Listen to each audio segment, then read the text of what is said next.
Hello guys and welcome back है तुम्हारा favourite channel एनिमेटी पे। तो जैसा कि हमने हमारे पिछले पार्ट में देखा था कि कैसे आस्था, नेरो, नोएल, चार्मी, लियो, मिमोसा, कैप्टन नेलो, कैप्टन शार्लेट को हार्ट किंगडम में 6 महीने बीत जाते हैं बहुत ज्यादा हार्ड ट्रेनिंग करते करते। एंड ये लोग इतनी ज्यादा हार्ड ट्रेनिंग सिर्फ इसलिए कर रहे होते ताकि ये लोग द डार्क ट्रायड के ज़ीनोन, दांते और वानेका को हरा सके, जिनके पास आस्था की तरह एक बहुत ही ज्यादा खतरनाक डीमंस की पावर होती है, जिनका यूज कर ये लोग पूरी दुनिया पर कब्जा कर रहे होते हैं। इनका अगला निशाना क्लोवर किंगडम और हार्ट किंगडम होते हैं। हमारे आस्था भाई भी 6 महीनों में एकदम बॉडी बिल्डर बन गए होते हैं, अलग ही लेवल पर पहुंच गए होते हैं। इतना कि भाई ये स्पेड किंगडम की पूरी यूनिट और उनके बॉस को, जिसके पास एक डीमन की पावर थी इसकी तरह, उसको अकेले हरा देते हैं। एंड फिर हमने राल्फ को देखा था जो किसी तरह स्पेड किंगडम के सोल्जर से बच के स्पेड किंगडम और क्लोवर किंगडम के बीच के बहुत ही ज्यादा खतरनाक मैजिक रीजन को पार कर यहाँ हाजे विलेज आ गया होता है, आस्था और नेरो के चर्च के पास, जिसे सिस्टर लिली देख लेती है। एंड अब इधर हम स्पेड किंगडम में द डार्क ट्रायड को देखते हैं। भैया जो फोर्ट्रेस हमने हार्ट किंगडम की तरफ भेजा था उसे हार्ट किंगडम ने रोक दिया है और शायद वास को मारा गया है। भैया अब आखिर कितना वेट और करना है हमें? हम लोग ने बहुत टाइम दे दिया स्ट्रॉन्ग होने के लिए, मैं बोर हो रही हूँ अब। एंड तभी द डार्क ट्रायड का लीडर और इन दोनों का बड़ा भाई दांते बोलता है, सही कहा तुमने वेनेका, मैंने शायद सच में कुछ ज्यादा ही टाइम दे दिया उन लोगों को, लेकिन कोई बात नहीं, अगर शिकार ताकतवर ना हो तो मजा नहीं आती शिकार करने में। ज़ीनोन, वानेका तैयार हो जाओ, हम लोग शिकार पे जा रहे हैं। एंड अब इधर हम सिस्टर लिली और रैल्फ को देखते हैं। रैल्फ सिर्फ एक ही चीज बोल रहा होता है बार बार, वो होता है यूनो का नाम पता नहीं क्यों। एंड फिर इधर हार्ट किंगडम में हम इन लोगों को देखते हैं, गाजा चलो ना लड़ाई करते हैं। हाँ चलो, आज हम दोनों मिलके तुम्हें हरा के रहेंगे गाजा। और तभी एक और जल्दी से अंदर भागते भागते आती है और हाफते हुए कहती है, जल्दी हमें कुछ करना होगा, लोरो फॉरेस्ट में चार्मी अनकंट्रोलेबल हो गई है, अगर हमने उसे नहीं रोका तो वो पूरे के पूरे लोरो फॉरेस्ट को अपने एनिमल फॉलोअर्स के साथ खाली कर देगी। क्या? ठीक है, मैं चार्मी सेनपाई को जाके रोकता हूँ, आप चिंता मत करिए क्वीन लोरो पेचिका। एंड आस्था तुरंत ही चार्मी की तरफ निकल जाता है। एंड फिर इधर हम चार्मी को देखते हैं जो 4 मीनार बन गई होती है भाई, जिसको देखते ही आस्था एकदम डर जाता है। एंड भाई ये अपने मैजिक शिप की मदद से और ज्यादा ठूस रही होती है। एंड अगर इसे नहीं रोका गया होता तो ये इन सारे लोगों के पूरे राशन को भी खाली कर देती। पॉटर ऑफ चार्मी को रोकने की कोशिश करता है, लेकिन इसका मैजिक चार्मी को रोक ही नहीं सकता था, क्योंकि चार्मी की शिप क्लाउड्स की बनी होती है ना, इसीलिए मैं भी आपकी मदद करता हूँ सर पॉटर ऑफ। लेकिन आस्था भी इसकी मैजिक शिप और चार्मी को रोक नहीं पा रहा होता। ये पूरा का पूरा जंगल हमारा है। लेकिन तभी सही टाइम पर वो दो कैप्टन रिल वहाँ पर आ जाता है। एंड ये भाई 6 महीनों में काफी स्ट्रॉन्ग हो गया होता है। एंड ये तुरंत ही अपने पेंट मैजिक और हार्ट किंगडम की स्पेल टेक्निक का यूज करके चार्मी की क्लाउड शिप को जमा देता है। एंड फिर ये दोनों साथ में मिलकर किसी तरह चार्मी को रोक देते हैं एंड इन सब के खाने को बचा लेते हैं। चार्मी सेनपाई आपको थोड़ा कंट्रोल करना होगा, वरना आप किसी दिन फट जाओगी। सॉरी आस्था। और रिल तुम तो बहुत स्ट्रॉन्ग हो गए हो यार। हाँ मुझे पता है आस्था, और मैं इतना स्ट्रॉन्ग सिर्फ इसलिए हो रहा हूँ ताकि जब मैं फिर से मेरी दोबारा सोलमेट से मिलूं तो मैं उसे इम्प्रेस कर सकूं। लेकिन पता नहीं वो सुंदर लड़की मुझसे दोबारा कब मिलेगी। एंड इसको देखते ही आस्था के दिमाग का घंटा बज जाता है, क्योंकि इसे तो पता होता है कि जिस फोटो को रिल ने बनाया वो चार्मी है। ओए रिल, ये लड़की, ये तुम्हारी सोलमेट, ये तो चार्मी है। हाँ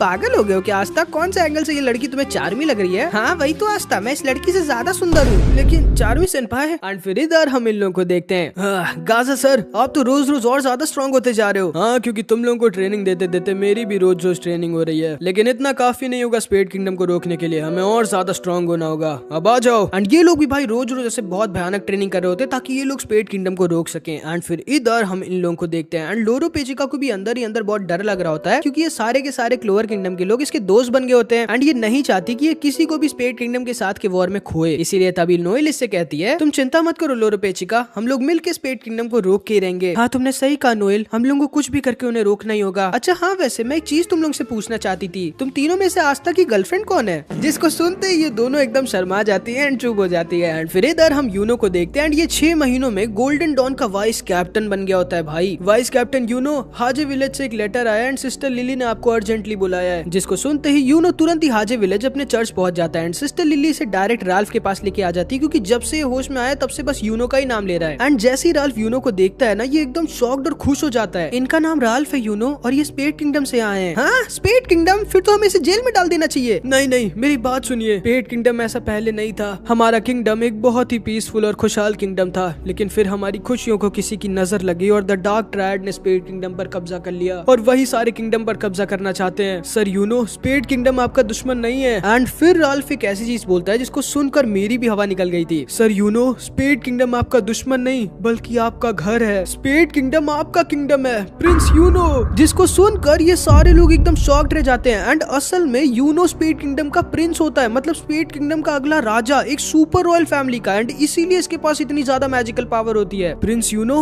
आपके पास द विंड स्पिरिट है, फिर तो आप हमारे किंग और आपके पापा सील से भी ज्यादा स्ट्रॉन्ग हैं। एक मिनट, अगर यूनो स्पेड किंगडम का प्रिंस है तो फिर आस्था कौन है? क्योंकि वो भी मुझे यूनो के साथ उसी दिन चर्च के सामने मिला था। आस्था? मैं नहीं जानता कि आस्था कौन है। मुझे बस इतना पता है कि ये हमारे प्रिंस यूनो है और हमारी आखिरी होप जो स्पेड किंगडम में वापस से खुशियां ला सकते हैं। और तुम्हें ये कैसे पता है कि मैं ही वो हूँ जिसे तुम ढूंढ रहे हो? क्योंकि आप बिल्कुल हमारे किंग सील की तरह दिखते हैं और ये मैजिक स्टोन ये किंग सील ने आपको आपके बर्थडे पे दिया था। और मैं कैसे ये मान लूं कि तुम जो भी कह रहे हो वो सच है? मुझे पता था कि आप मेरा विश्वास इतनी आसानी से नहीं करेंगे प्रिंस यूनो, इसीलिए मैं आज आपको आपका पूरा पास दिखा देता हूँ। एंड तब रैल्फ अपने मैजिक से यूनो को उसका पास दिखाता है। एंड यूनो सच में आज से लगभग 17 साल पहले स्पेड किंगडम में पैदा हुआ था। एंड इसकी मम्मी का नाम लॉयस था और इसके पापा का नाम सील, जो कि स्पेड किंगडम के किंग थे। यूनो के जन्म पे इसके पापा ने इसे मैजिक स्टोन दिया था। एंड यूनो के बर्थ की न्यूज को सुनते ही पूरे के पूरे स्पेड किंगडम में खुशी की लहर दौड़ जाती है। बहुत ही बड़ा फेस्टिवल मनाया जाता है जिसको पूरा का पूरा स्पेड किंगडम मनाता है। यूनो बचपन में बहुत रोतुड़ू था, लेकिन ये किंग सील और लॉयस के जान का टुकड़ा था। रैल्फ और रैल्फ के पापा किंग सील के रॉयल गार्ड्स होते, जिनकी सिर्फ एक ही ड्यूटी थी, यूनो की और उसकी फैमिली की प्रोटेक्शन करना। इनका किंगडम बहुत ही ज्यादा खुशहाल और पीसफुल था, लेकिन फिर एक दिन एंट्री होती है जोग्राटिस फैमिली की, दांते, ज़ीनोन और वानिका, जो कि थोड़े ही दिनों में स्पेड किंगडम को धोखा देके अपने डेमन की पावर को यूज करके सारे लोगों को मारने लगते हैं जो भी इनके सामने आते हैं। एंड क्योंकि इनके पास डीमन की पावर होती है, इसलिए इन्हें कोई रोक भी नहीं पा रहा होता। दांते यूनो के पापा और मम्मी को खत्म कर देता है, लेकिन यूनो को सही टाइम पर रैल्फ के पापा वहाँ से लेके भाग जाते हैं। पापा अब कहाँ जा रहे हैं? स्पेड किंगडम से बहुत दूर। रैल्फ, शायद आज तुम मुझे आखिरी बार देख रहे हो बेटा, अपना ख्याल रखना और अपनी ड्यूटी को कभी मत भूलना। एंड ये कह के रैल्फ के पापा किसी तरह स्पेड किंगडम से निकल जाते हैं, लेकिन स्पेड किंगडम के सोल्जर्स इसके पीछे पड़े होते हैं। एंड इवन दो रैल्फ के पापा बहुत ज्यादा इंजर्ड हो गए होते हैं, लेकिन फिर भी ये किसी तरह कई हफ्तों तक बिना कुछ ना खाए ना पिए चलते चलते स्ट्रॉन्ग मैजिक रीजन को पार कर क्लोवर किंगडम आ जाते हैं। एंड अपनी आखिरी बची कुची मैजिक का यूज कर यूनो को इस हाजे विलेज के चर्च के सामने छोड़ देते हैं। फिर ये वहाँ से बहुत दूर भाग जाते हैं, क्योंकि स्पेड किंगडम के सोल्जर्स अभी भी इनके पीछे पड़े थे। एंड क्योंकि ये कुछ भी करके स्पेड किंगडम के सोल्जर्स को यूनो के पास नहीं जाने देना चाहते थे। एंड फिर भागते भागते जब ये हाजे विलेज से बहुत दूर आ जाते हैं और इनको पक्का हो जाता है कि यूनो अब सेफ है, तब रैल्फ के पापा अपनी जान को कुर्बान कर देते हैं। एंड यूनो के कंधे पर स्पेड किंगडम की जिम्मेदारी को छोड़कर चले जाते हैं। यूनो समझ जाता है कि रैल्फ ने उसे जो भी कुछ बताया वो सब सच है, और यूनो अपने पास्ट और अपने मम्मी पापा के बारे में जानकर बहुत दुखी हो जाता है। प्रिंस यूनो, हमें कुछ भी करके द डार्क ट्रायड को हराना होगा, वो बहुत ज्यादा खतरनाक है। एंड तभी अचानक से यूनो का फोन बजता है। वाइस कैप्टन यूनो, जल्दी वापस आइए, गोल्डन डॉन के बेस पर अटैक हो गया है। जिसको सुनते ही यूनो एकदम शॉक्ड रह जाता है। एंड असल में द गोल्डन डॉन के बेस पर जो क्लोवर किंगडम के बीचों बीच होता है, उस पर अटैक पता है किसने किया होता है? द डार्क ट्रायड के एक मेंबर ज़ीनोन ने। एंड भाई ये डायरेक्ट गोल्डन डॉन के बेस पर आ गया होता है, कुछ डर ही नहीं मतलब। एंड इसके साथ इसके दो सोल्जर्स काक और रूबी होते हैं, जो कि द डार्क डिसाइबल होते हैं। एंड इनके पास भी डीमन की पावर होती है। यूनो तुरंत ही अपने बेस की तरफ निकल जाता है। एंड ये सारे लोग इन पर मिलकर अटैक कर देते हैं, लेकिन भाई इन दोनों के ऊपर इनके अटैक का कुछ असर ही नहीं होता। एंड ज़ीनोन वो तो वहाँ पर था ही नहीं, पता नहीं कहाँ गायब हो गया था। एंड तभी काक कहता है, आओ देखते हैं तुम लोग कितने स्ट्रॉन्ग हो,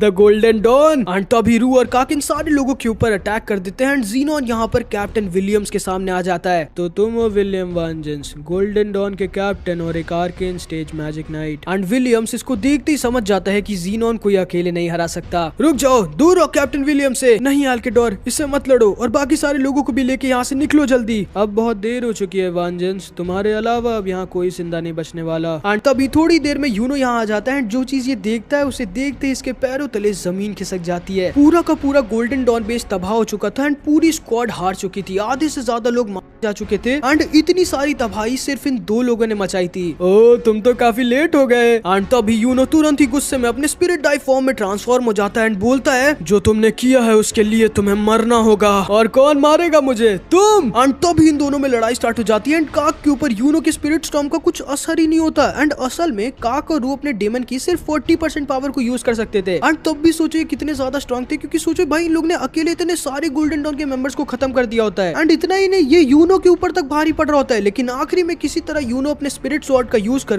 काक को खत्म कर देता है। एंड फिर इधर हम रू को देखते हैं। एंड इसने भी अपनी डेमन पावर की मदद से बहुत सारे गोल्डन डॉन के मेंबर्स को खत्म कर दिया होता है। एंड क्लॉस को भी बस खत्म करने ही वाला होता है, लेकिन तभी यूनो अपने विंड टॉर्नेडो का यूज कर क्लॉस को किसी तरह बचा लेता है एंड इसके स्मोक को हटा देता है। एक विंड मैजिक यूजर, अब मजा आएगी। एंड तभी अपने डेमन स्मोक का यूज कर यूनो को पकड़ लेता है एंड यूनो को खत्म करने वाला होता है। एंड इससे यूनो बच नहीं सकता था, लेकिन वो तो को सही टाइम पर बेकी वहां जाती है एंड ड्रू को अपने अनदर एटलस में पकड़ लेती है, जिससे ये अपने मैजिक को यूज नहीं कर पा रहा होता सही से। एंड क्लॉस तभी अपने बचे कुछ पावर का यूज कर रू को खत्म कर देता है। एंड ये तीनों भाई एकदम शॉक्ड होते हैं कि आखिर रू और काक इतने ज्यादा स्ट्रॉन्ग कैसे थे, और अगर ये लोग इतने ज्यादा स्ट्रॉन्ग थे तो जो मेन डार्क ट्रायड है वो कितने स्ट्रॉन्ग होंगे। एंड तभी अचानक से इनके ऊपर की छत फट जाती है एंड ये लोग देखते हैं इनके सामने कैप्टन विलियम्स को ज़ीनोन ने एक शिकार की तरह पकड़ा होता है। कैप्टन विलियम्स बहुत ज्यादा इंजर्ड होता है, इतना कि वो बेहोश हो गया होता है। इन लोगों को यकीन नहीं होता कि एक आदमी ने इनके इतने स्ट्रॉन्ग कैप्टन विलियम्स को इतनी आसानी से हरा दिया। ओ, तो तुम लोगों ने काक और रू को हरा दिया।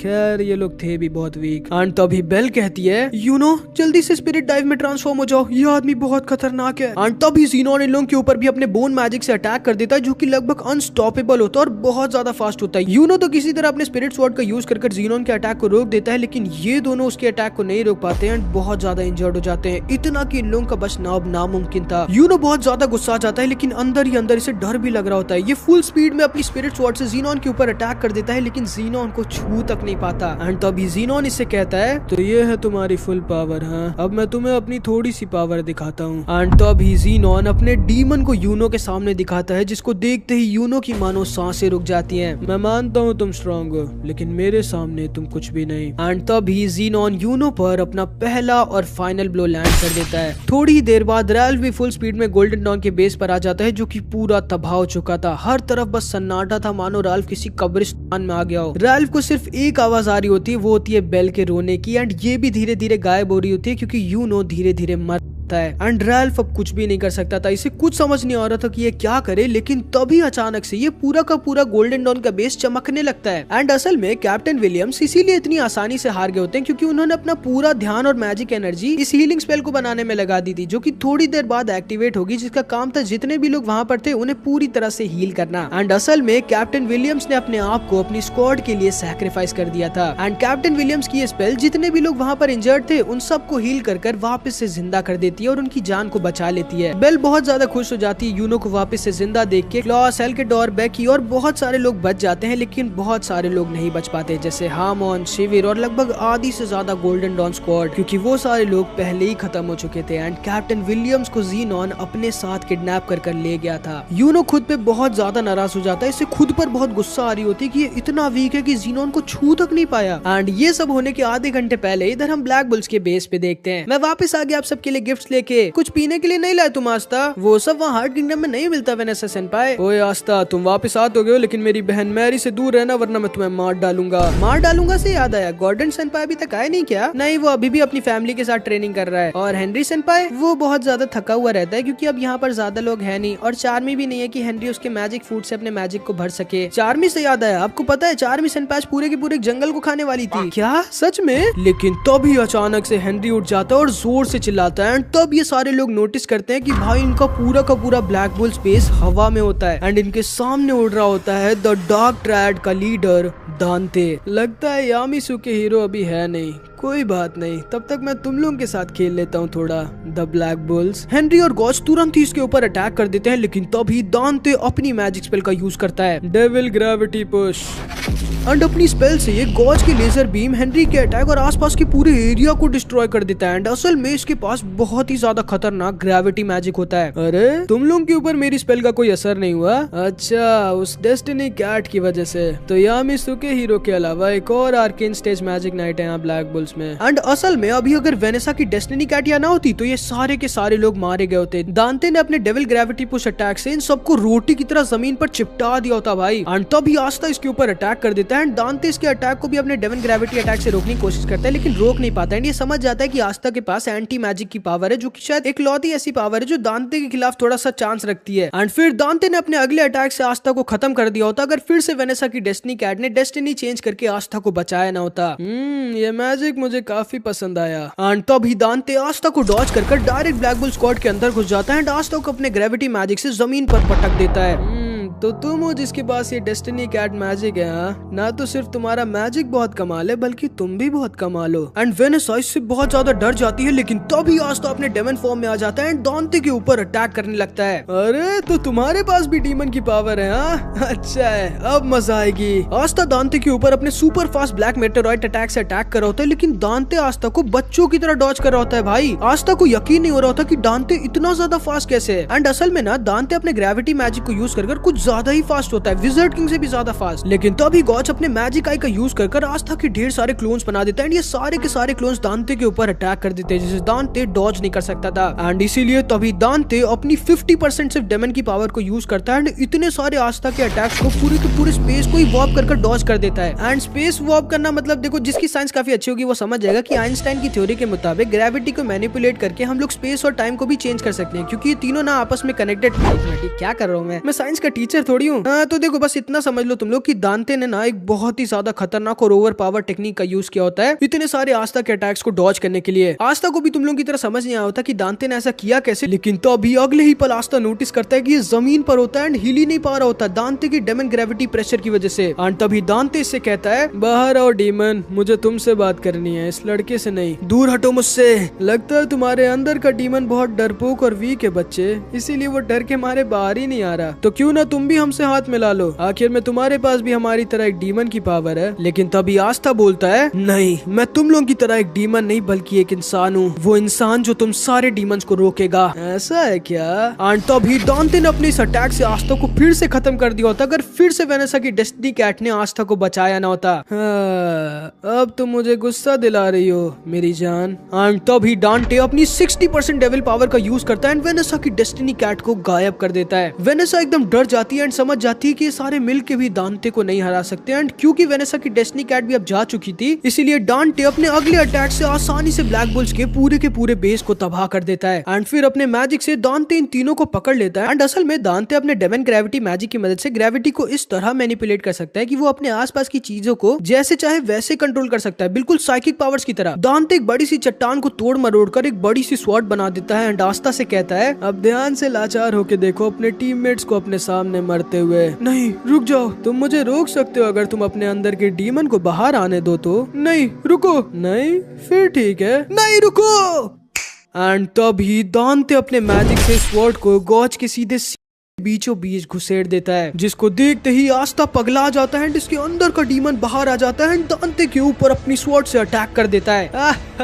अब दिखाया ना तुमने अपना असली चेहरा डीमन। एंड अभी आस्था नहीं बल्कि इसके अंदर का डीमन बाहर आ गया होता है एंड आस्था के डीमन की वजह से ये सारे लोग दांते के ट्रैप से छूट जाते हैं। ये डीमन दांते के ऊपर अटैक करने लगता है, लेकिन दांते ना भाई कुछ ज्यादा ही फास्ट होता है। एंड तभी दांते अपने डीमन लूसीफेरो से पूछता है कि आखिर ये डीमन है कौन, जिसपे लूसीफेरो बोलता है कि उसे भी नहीं पता कि ये आस्था के अंदर वाला डीमन है कौन, क्योंकि आज तक सिर्फ एक ही डीमन अंडरवर्ल्ड से ओवरवर्ल्ड में आ पाया था, जो कि था ज़ाग्रेट। एंड लूसीफेरो को खुद ही नहीं पता होता कि आखिर आस्था के अंदर ये डीमन है कौन सा। दांते और आस्था की डीमन के बीच बहुत ही भयानक लड़ाई हो रही होती है, लेकिन आस्था दांते के ऊपर अपना एक भी अटैक लैंड नहीं कर पा रहा होता, जो कि अगर शायद इसने कर दिया तो दांते शायद हार जाएगा। लेकिन दांते ना भाई कुछ ज्यादा ही ओवर पावर्ड था। एंड इधर हम गॉच को देखते हैं जिसके पास अब ज्यादा टाइम नहीं बचा होता, जिसको देखकर ग्रेप बहुत ज्यादा रो रही होती है। एंड फिर इधर हम इन लोगों को देखते हैं, इनको पता ही नहीं होता कि क्लोवर किंगडम में इस समय हो क्या रहा है। लेकिन तभी लोरो पेचिका को उसके माना जोन से एहसास हो जाता है कि हार्ट किंगडम पे अचानक से 6 स्पेड किंगडम के सोल्जर्स ने अटैक कर दिया, जिनके पास डीमन की पावर है, जिनमें से एक होती है वानेका द डार्क ट्रायड की मेंबर, जिसके पास मैगीक्यूला की पावर होती है, वही जिसने नेरो की मम्मी को था, जो कि खुद यहाँ अपने 5 डेमन सोल्जर्स के साथ हार्ट किंगडम आ गई होती है लोरो पेचिका को खत्म करने के लिए। एंड यहाँ पर हमारा पार्ट 29 खत्म हो जाता है। एंड मैं बता दे रहा हूँ भाई, पार्ट 30 हमारी इस मैजिकलेस बॉय एनिमे का लास्ट पार्ट होगा एंड अब तक का सबसे बेस्ट पार्ट होगा, जो कि तब आएगा जब इस वीडियो पे 10,000 कमेंट्स आ जाएंगे। तो कुछ भी कमेंट जरूर से कर देना। ये रहे मेरे कुछ प्यारे प्यारे चैनल मेंबर्स, एंड अगर तुमको भी ऐसी शाउट आउट चाहिए तो तुम मेरी मेंबरशिप ले सकते हो। और हाँ, ये वाली एनिमे अभी तक की नहीं देखी है तो जाके देख लो, ये भी बहुत मस्त है। कमेंट्स में जरूर बताना कि तुम लोग अगली एनिमे कौन सी देखना चाहोगे, देखना जरूर, ठीक है। बस बहुत बोल दिया मैंने, मिलते हैं अब अगली वीडियो में, तब तक के लिए अपना ख्याल रखना, बाय बाय।